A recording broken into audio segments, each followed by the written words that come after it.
이 정당성이라는 것이 참 중요해요. 정당한가, 정당성을 갖췄는가. 어떤 새로운 정권이 들어왔어요. 그러면 이 정권이 정당하게 권력을 이양받았는가, 정통성이라고도 부르죠. 아니면 부정과 비리로 또는 권력을 부당하게 무력으로 탈취하지는 않았는가, 이걸 보는 거죠. 그리고 그 정당성이 인정받지 못하면 정권 자체가 인정을 받지 못하죠. 그래서 끊임없이 도전하는 세력들이 생겨납니다. 왕정시대에 있어서 정통성, 정당성은 혈통에 있었죠. 왕의 후손인가, 왕의 후손 중에서 또 다른 이제 왕을 세우는 거잖아요. 그래서 반정이 일어나면 이 왕족들을 다 숙청하잖아요. 그 혈통적 정당성을 가진 사람들이 존재하면 다시 또 반역이 일어나니까 그 다 제거하고 숙청하는 것을 보게 되죠. 현대에 와서는 국민들로부터 선거를 통하여 권력을 이임받죠. 그래서 이 선거법이라는 것이 굉장히 중요해요. 이 선거법을 어기지 않고 당선이 되냐, 거기에 이제 정당성, 정통성이 부여되는 거죠. 그리고 그 법을 어기면 이 당선이 무효되는 그런 경우들도 생기는 거죠. 그래서 정당하냐, 이게 굉장히 중요해요. 이런 권력에만 필요한 게 아니죠. 모든 것에 있어서 정당성은 필요하죠. 제가 목사가 됐어요. 이 목사가 되는 것도 정당하게 목사가 됐느냐, 이걸 보는 거죠. 공부하는 과정과 안수를 받는 그 모든 과정을 합법하게 이행해야 되는 거죠. 제가 만약에 여러분이 저를 김 목사님하고 이렇게 알고 지냈는데 알아봤더니 신학교도 정식으로 안 다니고 어디 이상한 데서 3개월 공부하고 목사 안수를 받았어요. 그럼 여러분 어쩌겠어요? 그래도 계속 우리 교회에 심호하도록 하겠습니까? 아니면 아이고 저거 잘못됐다 그러겠어요?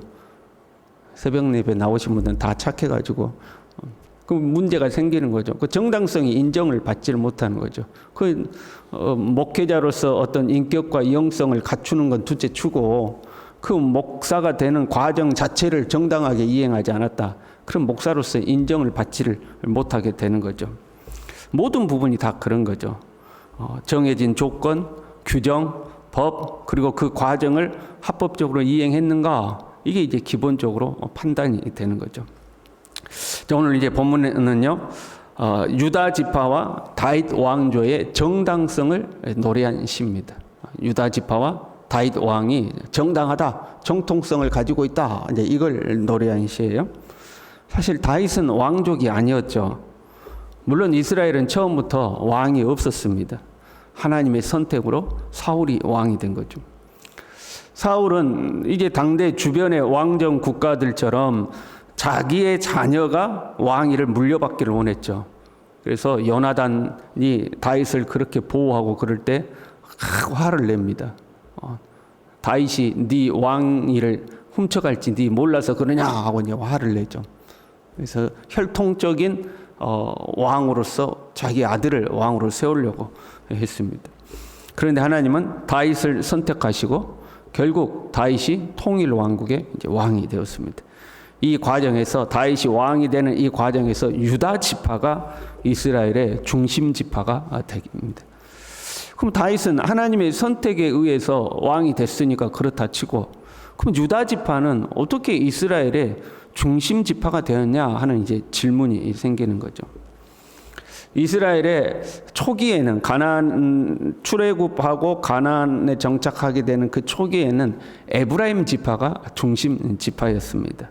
그 에브라임이 사실 그 야곱의 12아들이 12지파가 됐다고 우리 그렇게 이야기하잖아요. 근데 에브라임은 야곱의 아들이라기보다는 요셉의 아들이죠.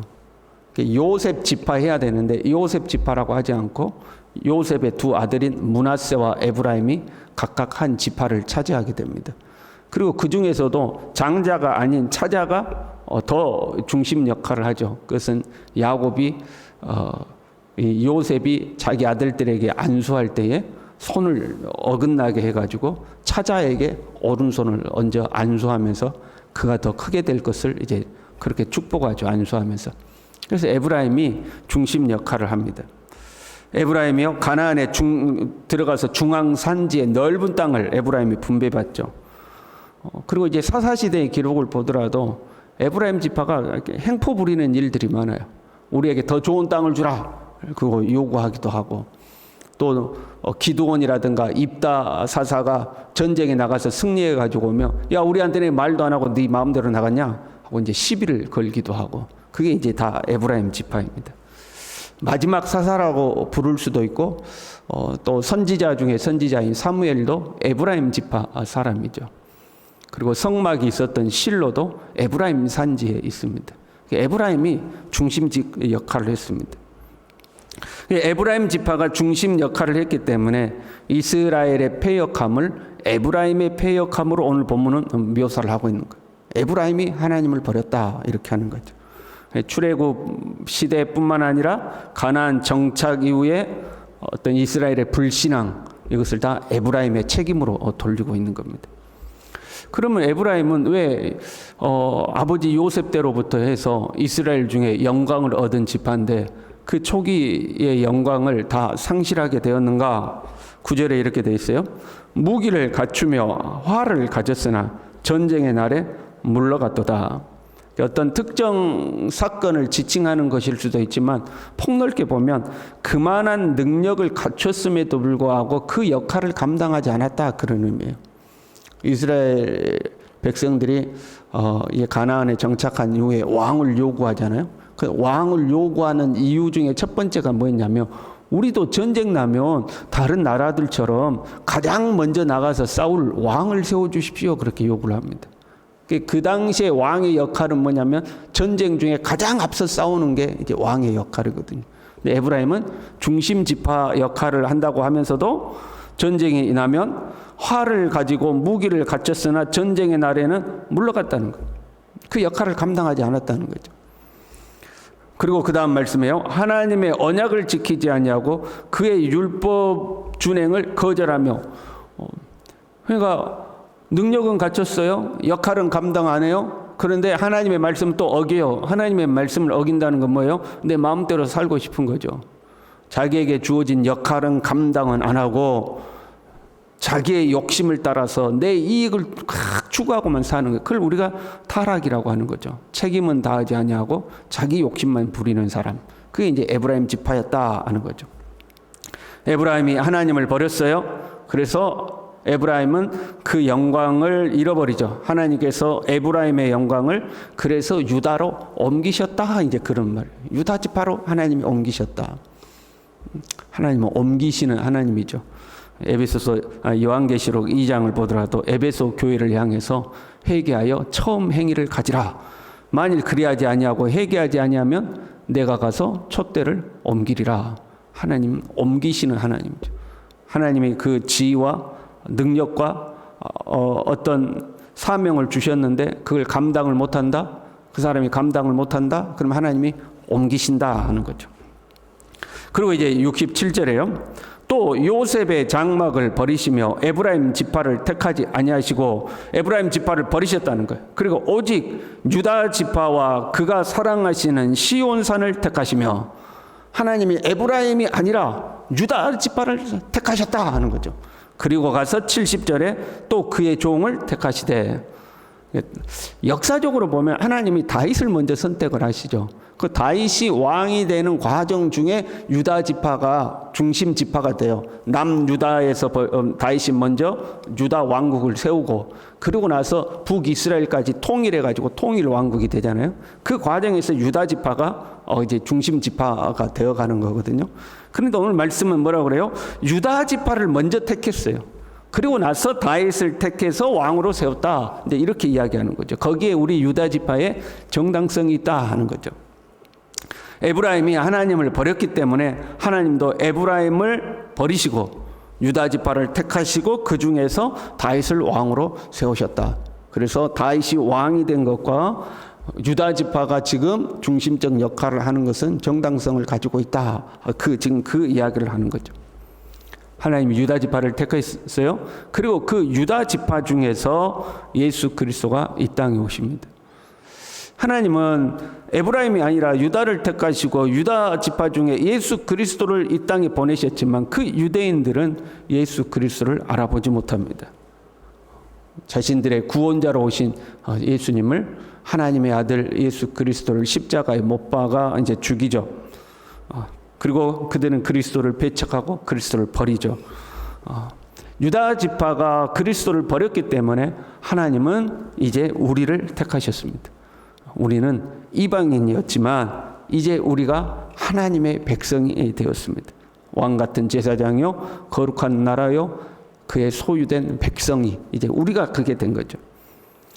우리의 의로운 행위로 말미암아 우리가 하나님의 백성이 된 것이 아니라 하나님의 은혜로 말미암아 예수 그리스도를 믿음으로 우리가 하나님의 백성이 됐어요. 이것이 우리의 정당성이죠.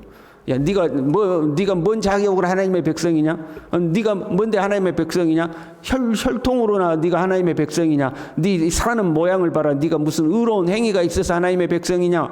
우리의 하나님의 백성 되면 거기에 정당성이 있는 것이 아니라 나를 사랑하사 나를 위하여 십자가에서 죽으신 우리 구주 예수 그리스도를 믿음으로, 그 예수 그리스도를 이 땅에 보내주신 하나님의 은혜를 믿음으로 내가 하나님의 백성이 된다. 여기에 우리의 정당성이 있는 거죠.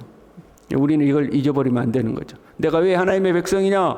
예수님을 믿음으로 하나님의 백성이다.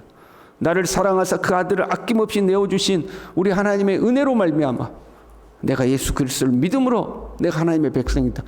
다른데 정당성이 있는 것이 아니라 거기에 정당성이 있는 거죠. 우리가 신앙생활 하다가요, 우리의 의가 툭툭 튀어나올 때가 있죠. 신앙생활 오래 하고 우리가 나름대로 하나님 앞에 헌신한 것들이 있으면, 그래도 내가 얼마나 신앙생활 열심히 했는데, 내가 그래도 기도생활 얼마나 많이 했는데, 내가 그래도 우리 교회를 위해서 얼마나 일을 많이 했는데, 내가 그래도 뭐가 어땠는데, 여기에는 정당성이 없는 거예요. 그 어떤 업적도, 그 어떤 것도 하나님 앞에 정당성이 없어요. 내가 이만큼 했으니까 내가 그래도 하나님 앞에 이 정도는 그게 아니라는 거죠. 오직 하나님의 은혜로 말미암아 예수 그리스도를 믿음으로만 하나님의 백성이 되죠. 거기에 유일한 정당성이 있는 거예요. 우리도요, 자, 하나님의 백성이 됐어요. 그러나 에브라임 지파처럼 하나님의 말씀을 어기고 하나님의 은혜를 저버려고, 에브라임 지파들은 자기가 잘났다고 그랬거든요. 그래서 가나안 정착에서도 왜 우리한테는 말도 안 하고, 왜 우리한테는 보고도 안 하고, 자기들이 잘나서 그런 거예요. 그러다가 은혜에 반열해서 멀어지는 거죠. 우리는 철저히 하나님의 은혜를 의지하고 하나님의 말씀을 준행하고 살아야 합니다. 하나님의 말씀을 어긴다는 것 자체가 교만이거든요. 하나님 말씀보다 내 삶의 방식이 더 좋아, 더 나은 거야, 그런 거잖아요. 우리 말씀대로 살아야 되는 거죠. 그리고 무엇보다도 무기를 갖추며 화를 가졌으나 전쟁의 날에 물러가는, 하나님께서 우리에게 자격을 주시고 조건을 주시고 우리에게 힘을 주시고 어떤 능력을 주셨어요. 근데 그걸 가지고 주님의 나라를 위하여 싸우지 않는 거죠. 활도 주시고 무기도 주셨어요. 건강도 주시고 재물도 주셨어요. 사회적 지위도 주시고 명예도 주셨어요.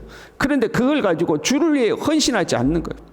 하나님이 각자에게 필요한 달란트를 주시고 재능을 주셨어요. 그런데 그걸 가지고 주를 위하여 일하지 않는 거죠. 에브라임 지파는 무기도 가졌고 활도 가졌으나 전쟁의 날에 정말로 자기 역할을 해야 되는 그때에 그냥 뒤로 물러간 거예요. 자기 욕망만 쫓아간 거죠. 우리도 동일한 어리석음을 보이면 안 되겠죠. 주님은 촛대를 옮기시는 분이시거든요.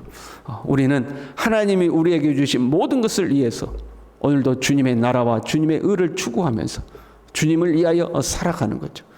그때 우리를 향한 하나님의 은혜는 결코 끊어지지 아니하고, 우리를 향한 자비와 하나님의 긍휼함이 영원하고 여호와의 인자하심이 영원히 우리와 함께하는 줄로 믿습니다. 기도하겠습니다. 하나님 아버지, 우리는 이방인이요 죄의 종이요 이미 죽었던 자들인데 하나님의 은혜로 우리를 택하여 부르시고 예수 그리스도를 구주로 영접케 하시며 이제는 왕 같은 제사장이요 거룩한 나라요 하나님의 소유된 백성을 삼아주시니 진심으로 감사를 드립니다. 나의 의로운 행위로 말미암지 아니하고 하나님의 은혜로 우리가 이 영광을 입은 줄로 믿습니다. 이 하나님의 은혜를 결코 잊어버리지 아니하고 하나님의 은혜를 저버리지 아니하며 살아가게 도와주시고, 무엇보다도 하나님이 우리에게 주신 모든 것을 통하여 주님의 나라를 위하여 헌신하고 봉사하고 힘있게 살아갈 수 있도록 우리 모두를 붙들어 주시옵소서. 예수님의 이름으로 기도 올리옵나이다. 아멘.